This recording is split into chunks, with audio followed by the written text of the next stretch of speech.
आइए आज हल करेंगे class 8 new NCERT math book से एक्सरसाइज जो है 3.1 का पहला प्रश्न को देखिए।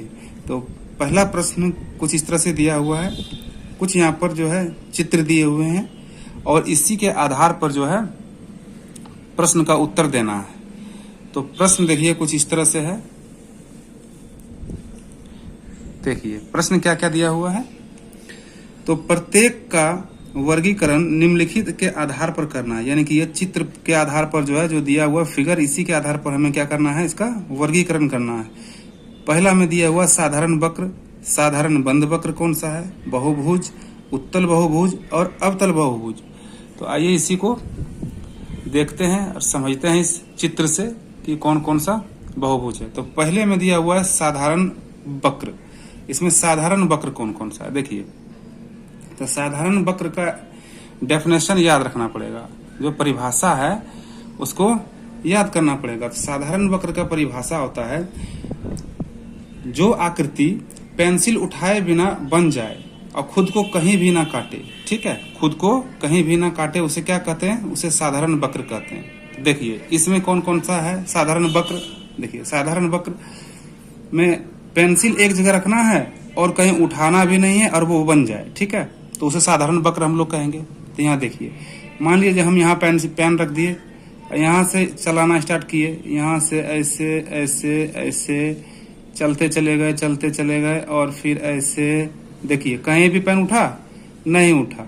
तो ये क्या हो गया, ये साधारण वक्र हो गया है ना। इसको किस में गिनती करेंगे, साधारण वक्र में। अब देखिए दूसरा, ये देखिए मान लीजिए कि यहाँ पेन रखे, अब ये स्टार्ट किए, यहाँ से ऐसे चलना स्टार्ट किए, चलते यहाँ से देखिए।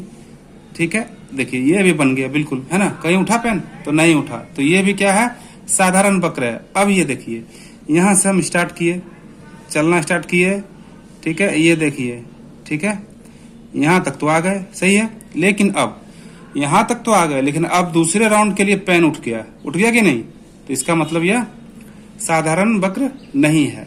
अब ये देखिए, मान लीजिए हम यहाँ से स्टार्ट किए ऐसे चलने के लिए, ऐसे चलने के लिए, लेकिन यहाँ देखिए एक दूसरे को काट दिया है कि नहीं, यहीं पर काट दिया है ना। लेकिन इसमें क्या है कि जो आकृति पेंसिल उठाए बिना बन जाए लेकिन खुद को कहीं भी काटे नहीं। लेकिन यहाँ देखिए जैसे यहाँ यहीं पे काट दिया, मतलब ये नहीं है ना। तो ये नहीं है, ये साधारण वक्र नहीं है। उसके बाद यहाँ देखिए, इसको चेक करते हैं। तो यहाँ पेन रखे, देखिए यहाँ से चलना स्टार्ट कर दिए, ये देखिए चलते हुए यहाँ से, ठीक है, अभी तक तो कोई दिक्कत नहीं है। ठीक, ये देखिए यहाँ तक पहुंच गए ना। तो ये भी क्या हो गया, ये भी साधारण वक्र हो गया है ना।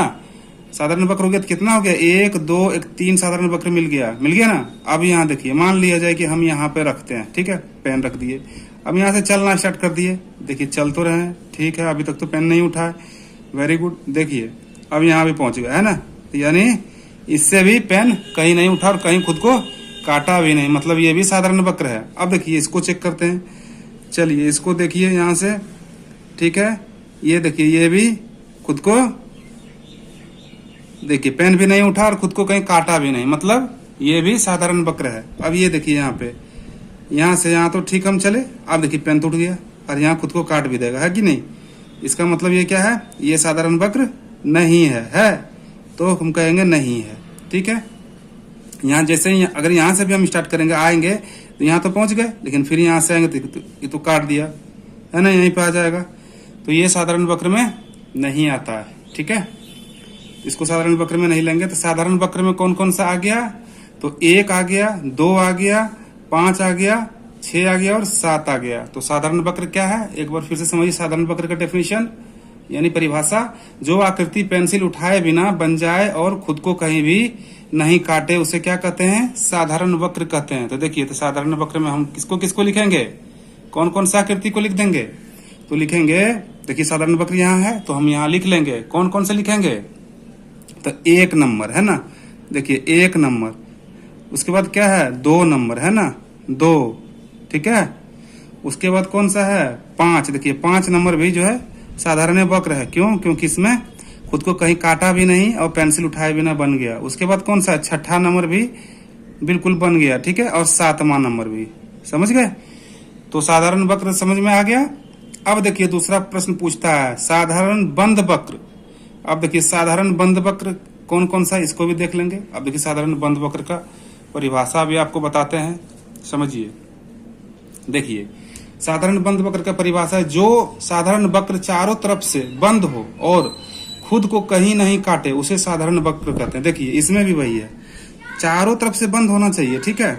साधारण बंद वक्र में चारों तरफ से बंद होना चाहिए और खुद को कहीं काटना भी नहीं चाहिए। अब देखिए इसको, देखिए ये देखिए यहाँ से स्टार्ट किए, यहाँ चले चले चले, देखिए चले, और देखिए चारों तरफ से बंद है और खुद को कहीं भी नहीं काटा ना।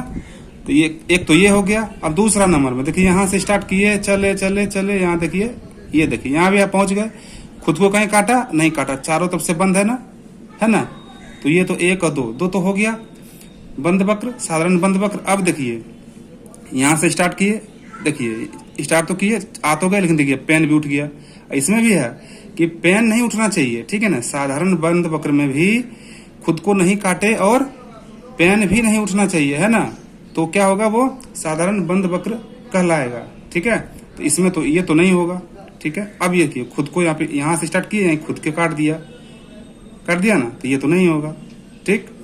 तो साधारण बंद वक्र में भी क्या है कंडीशन उसका परिभाषा है, जो साधारण वक्र चारों तरफ से बंद हो और खुद को कहीं नहीं काटे, ठीक है, और पेंसिल उठाए बिना भी बनना चाहिए वो, ठीक है, तब साधारण बंद वक्र कहलाएगा। देखिए अब इसको पांचवा चेक कर लेते हैं। यहाँ से स्टार्ट किए, ठीक है, देखिए पेंसिल उठाए बिना भी बन गया और कहीं खुद को नहीं काटा ना, तो बिल्कुल नहीं काटा है, तो ये भी हो गया। अब देखिए इसको, ये भी देखिए बिल्कुल बन गया, कहीं पेंसिल भी नहीं उठा और कहीं खुद को काटा भी नहीं। इसको भी देखिए, ये भी देखिए बन गया, पेंसिल उठाए बिना भी बन रहा है और खुद को कहीं काट भी नहीं रहा, है ना। तो ये क्या हो गया, साधारण बंद वक्र। अब ये देखिए यहाँ तो ये काट दिया, इसको भी देखिए उठाए बिना ही हम नहीं बना सकते, ठीक है। यहाँ लाए, अब यहाँ से देखिए कैसे होगा, नहीं होगा ना, ये भी नहीं होता है, ठीक। तो साधारण बंद वक्र कौन कौन सा हो गया, तो साधारण बंद वक्र हम कौन कौन सा लिखेंगे, एक नंबर में, एक तो एक आ गया, फिर क्या आ गया, दूसरा नंबर भी देख लीजिए साधारण बंद वक्र है, चारों तरफ से बंद है, ठीक है। उसके बाद कौन सा है, 5 नंबर, इसमें भी 5 नंबर है, ठीक है। छठा नंबर, हाँ छठा नंबर भी है, देखिए छठा नंबर भी है और 7वां नंबर भी है ना। 5वां, छठा और 7वां भी सब बंद है और साधारण भी है ना, देखिए। तो ये हो गया, एड़ा टेढ़ा नहीं रहना चाहिए। साधारण बंद वक्र में क्या है, एड़ा टेढ़ा नहीं रहना चाहिए। देखिए एड़ा टेढ़ा भी है ना, लाइन किधर किधर है, देखिए ये एड़ा टेढ़ा है थोड़ा, इसलिए इस तरह नहीं होना चाहिए, बिल्कुल समझ में आ रहा होगा। चलिए अब अगला प्रश्न क्या है, बहुभुज। अगला है बहुभुज किसे कहते हैं। देखिए बहुभुज का जो डेफिनेशन होता है उसको पहले समझिए, परिभाषा को देखिए। बहुभुज में क्या है, जो आकृति सिर्फ सीधी लाइनों से बनी हो और उसमें कोई घुमावदार लाइन नहीं हो, ठीक है। सीधी लाइन से बना हो और उसमें कोई घुमावदार लाइन नहीं होना चाहिए, तब वो क्या हो जाएगा, बहुभुज हो जाएगा, है ना। देखिए अब सीधी लाइन से कौन कौन बना हुआ, देखिए ये देखिए, एक तो ये सीधी लाइन है ना, सब सीधी लाइन से बनल है ना, कहीं टेढ़ा है नहीं है और घुमावदार भी नहीं है ना। तो एक नंबर तो ये हो गया। अब दूसरा देखिए, इसको भी चेक कर देते, सीधी लाइन से बनल है ना, देखिए सीधी लाइन से बनल है, कहीं एड़ा टेढ़ा नहीं है, तो ये भी हो गया बहुभुज, है ना। अब ये देखिए, ये तो सीधी है नहीं, ये तो यहीं से घूर गया, और ये देखिए एड़ी टेढ़ी है, ये भी नहीं होगा। अब देखिए ये देखिए सीधी है नहीं है, ये देखिए यहाँ से घूम गया, ये देखिए ये भी देखिए यहाँ से यहाँ घूमल है, दो को तो इसमें सीधा है लेकिन यहाँ से ही दोनों जगह घूमल है, तो ये भी नहीं होगा। यहाँ देखिए, यहाँ तो यहाँ देखो सीधा मिल गया लेकिन यहाँ देखिए घूम गया है, तो ये भी बहुभुज नहीं होगा। ये देखिए ये भी नहीं, है ना। तो कौन कौन सा होगा बहुभुज, जो आकृति सिर्फ सीधी लाइनों से बनी हो और जिसमें कोई घुमावदार लाइन नहीं हो। तो कोई घुमावदार लाइन हमको यहाँ दुइये में दिख रहा है, 1 और 2 में, ठीक है। तो देखिए तो बहुभुज में क्या हो जाएगा, तीसरा नंबर में हम लोग सी का क्या लिखेंगे, सी में देखिए, है ना बहुभुज। तो बहुभुज क्या को मिला, तो बहुभुज यहाँ पे हमको एगो 1 नंबर मिला है और एगो 2 नंबर मिला है, ठीक है। यही 2 मिला है बहुभुज में, ठीक है। तो दुइये को बहुभुज इसमें है। आइए अब तीसरा नंबर प्रश्न क्या है, डी नंबर, उत्तल बहुभुज किसे कहते हैं। आप समझिए उत्तल बहुभुज किसे कहते हैं, बिल्कुल आसान और सरल भाषा में बताने की कोशिश कर रहे हैं। देखिए अब उत्तल बहुभुज हमको ढूंढना है इसमें से। तो उत्तल बहुभुज का परिभाषा पहले समझिए। उत्तल बहुभुज किसको कहते हैं? ऐसा बहुभुज जिसके सारे कोण जो है बाहर की तरफ निकली हो, ठीक है, सारे कोण जो हो बाहर की तरफ निकली हो, इसके अंदर कोई कोना अंदर की ओर नहीं धसल होना चाहिए, इसका जो कोना एक भी अंदर की ओर धसा हुआ नहीं होना चाहिए, तो उसे क्या कहेंगे? उत्तल बहुभुज। देखिए अब किसका कोना जो है बाहर निकल है, एक अंदर की ओर धसा हुआ नहीं होना चाहिए, ठीक है। तो इसमें अब इस फिगर में देखिए किसका लग रहा है। अब देखिए इसका भी तो कोना एगो धसले है, यहाँ देखिए सब धसल है, देखिए है ना, ये सब भी देखिए सब धसल है, यहाँ देखिए तो होबे नहीं करेगा। अब देखिए सारा कोण देखिए किसका बाहर है, सारा कोना किसका बाहर लग रहा है? तो हमको तो सिर्फ यही देखने में लग रहा है, देखिए सब कोना बाहर की तरफ निकल है ना, 2 नंबर में, है ना। तो ये क्या हो जाएगा? ये क्या हो जाएगा? उत्तल बहुभुज, है ना। हमको तो लग रहा है एक ही उत्तल बहुभुज है इसमें, जिसका कि सारा कोना बाहर की ओर है, एको अंदर की ओर धसा हुआ नहीं है। तो हम लोग क्या लिखेंगे? उत्तल बहुभुज में क्या लिखेंगे? उत्तल बहुभुज में हमको एक ही आंसर दिख रहा है, 2, सिर्फ चित्र 2, ठीक है। चलिए यदि आपको कोई और मिले तो कमेंट में लिख सकते हैं। चलिए अब दूसरा है, अब ई नंबर बचा अवतल बहुभुज। अवतल बहुभुज का डेफिनेशन बताइए। देखिए डेफिनेशन उसका पहले सबसे पहले परिभाषा समझिए। अब देखिए चलिए हम अवतल के बारे में देखिए उसका परिभाषा देखते हैं। ऐसा बहुभुज जिसका कम से कम एक कोना अंदर की ओर धसा हुआ हो। देखिए अवतल बहुभुज में क्या है कि कम से कम एक कोना अंदर की ओर धसल रहना चाहिए। उत्तल बहुभुज किसको कहेंगे? ऐसा बहुभुज जिसका कम से कम एक कोना अंदर की ओर धसा हुआ हो। तो इस चित्र में देखिए कि किसका एक कोना कम से कम अंदर की ओर धसल है। देखिए तो देखिए कहीं दिख रहा है, तो एक कोना कम से कम अंदर की ओर धसल होना चाहिए। ऐसा बहुभुज जिसका कम से कम एक कोना अंदर की ओर धसल होना चाहिए। देखिए तो एक कोना अंदर की ओर धसल होना चाहिए, तो यही है ना, 1 नंबर वाला है। देखिए वो अंदर की ओर धसल है कि नहीं, और ये क्या है? धसा हुआ है।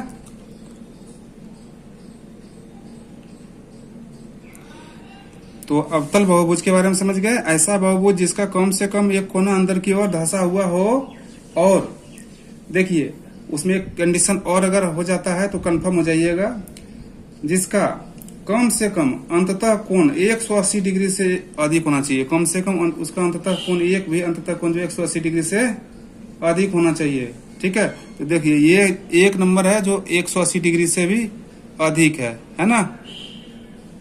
और किसी में है? तो इसमें तो देखिए सब ज्यादा है ना। और यहाँ देखिए ये सब में तो मिलेगा ही नहीं, ये तो कट ही गया है, इसमें तो आएगा ही नहीं। और किसी में दिख रहा है? तो किसी में नहीं दिख रहा है, ठीक है। तो हम कह सकते हैं, हाँ तो समझ गए। तो ये जो है एक ही होगा इसमें। चित्र कौन सा है? तो चित्र 1 हो जाएगा, ठीक है। अवतल बहुभुज में क्या हो जाएगा? चित्र 1, ठीक है बाबू। चलिए समझ गए, बहुत बहुत धन्यवाद। चलिए।